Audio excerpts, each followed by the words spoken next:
Pangulong Marcos kay Kibuloy, magpakita ka, sundin ang batas. Hinamon ni Pangulong Ferdinand Bongbong Marcos Jr. si Kingdom of Jesus Christ founder Pastor Apollo Kibuloy na lumantad para harapin ang mga akusasyon laban sa kanya. Tugon ito ng Pangulo matapos na hingan ng reaksyon tungkol sa pag-question ng kampo ni Kibuloy sa motibo ng mga pribadong individual na nag-alok ng 10 milyong piso sa anumang impormasyon na makakapagturo sa kinaroroonan ng leader para maaresto. Sagot naman ni Pangulong Marcos, sinusunod lang naman nila ang batas, kaya dapat din sundin ng kampo ni Kibuloy ang batas. Bakit lagi kami kinu-question? Sinusundan lang namin ang batas, sundin din niya ang batas. Yun lang, ayon kay Marcos. Si Kibuloy ay inakusahan ng child abuse at human trafficking at iba pang kaso ng mga dating miyembro ng Kingdom of Jesus Christ na pinabulaanan naman ito.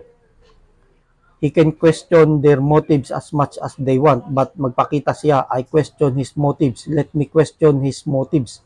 Sinabi pa ni Marcos.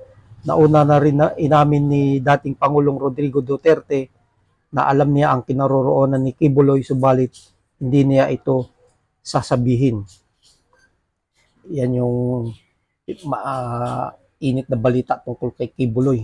Nagalit na si PBBM at sinabing sumunod na lang sila sa batas dahil sa maraming question ng kanyang mga abogado tungkol sa 10 milyong pisong pabuya kung sinong makakapagturo kung nasaan si Apollo Kibuloy na nagtatago nga dahil sa hindi mahanap. Kaya dapat daw ay sumunod na lang sila sa batas. Yun ang payo ni Pangulong Ferdinand Marcos Jr. Kung talagang totoong naniniwala si Kibuloy sa Diyos at siya ay maka-Diyos, ay dapat sumunod siya sa batas para sagutin ang lahat ng mga akusasyon laban sa kanya.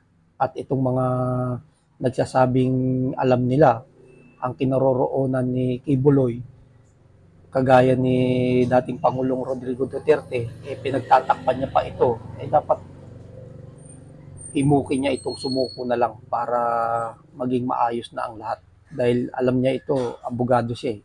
Huwag niyang pagtakpan kung nasaan si Kibuloy. Dapat isuko niya ito sa batas at sabihin na harapin ang mga kaso. Kung talagang inosente siya at walang kasalanan, sagutin niya ito ng maayos. Huwag yung magtago siya. Hindi magiging maganda kung patuloy siyang nagtatago sa batas.